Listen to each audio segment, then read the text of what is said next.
တန်းစင်စီချုပ်ထားတဲ့ငါးတစ်ကောင်ဒီလေးကိုငါးလေးထည့်ပါမယ်ကျမတို့ရဲ့ငါးလေးရဆိုလို့ရှိရင်တော့နည်းနည်းကြီးနေပြီးတော့အိုးကနည်းနည်းတီးရတဲ့ကြောင့်ငါးလေးကိုနှစ်ပိုင်းပိုင်းလိုက်ပါတယ်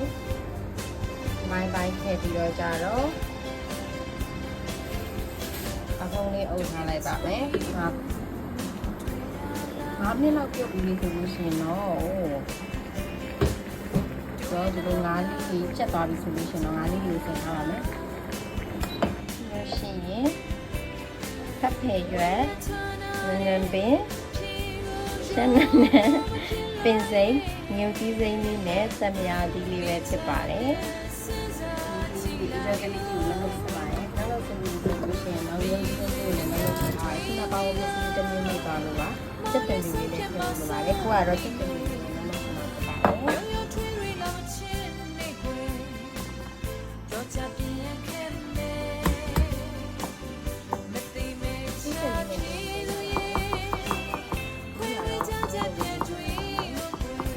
ထည့်ပါမယ်ဆိုလို့ရှိရင်တော့ခုနလောက်ဆင်းထားတဲ့ကြက်ကြွနဲ့ငွေဦးကြီးကိုထည့်ပြီးတော့ကြာတော့စီဆက်လိုက်ပါမယ်ငွေဦးကြီးကတော့အရင်မစားနိုင်တဲ့အတွက်ကြောင့်မို့လို့နည်းနည်းပဲထည့်ထားပါတယ်စီဆက်ထားတာနည်းနည်းမှုလာပြီဆိုလို့ရှိရင်တော့ရတာလေးကိုထည့်ပါမယ်ငန်ပြားလေးထည့်ပါမယ်လို့ရှိရင်အရသာမုံလေးထည့်ပါမယ်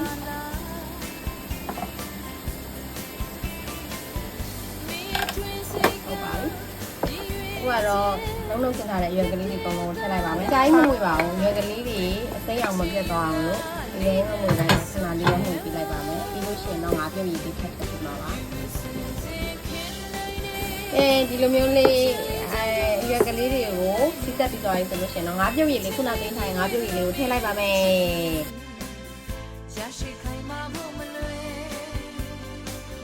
။ဒါလေးကိုပို့အောင်ခဏတည်းထားလိုက်ပါမယ်။တော့အယူဖြစ်စီလေးနဲ့မန်လေးမှာစားရတဲ့ရတာလေးရချင်လို့ပုံမုံလေးကိုချော်ပြီးတော့ထည့်နေရတယ်။ဒီလိုပုံမုံလေးကိုထည့်ပြီးဆိုလို့ရှိရင်ဝင်ရပါမယ်။ဆက်နေတော့ဝင်ရပါမယ်။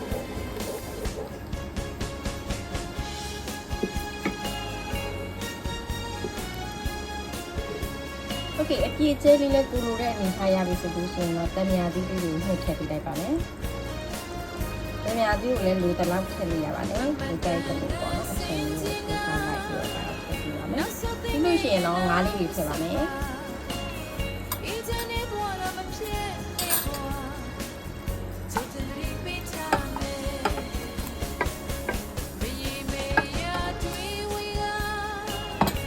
ကျုံငါးလေးတွေထည့်ပြီးဆိုလို့ရှိရင်တော့ငါးပေါ်မှာအရသာလေးတွေဝင်သွားအောင်လို့ဒီလိုမျိုးအရေးလေးကိုထည့်ပေးရပါမယ်။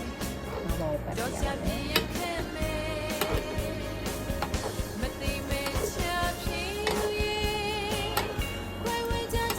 တော့ဟိုဘက်ထိထားပြီးလို့ရှိရင်လမ်းမှာဖြစ်ပါတယ်။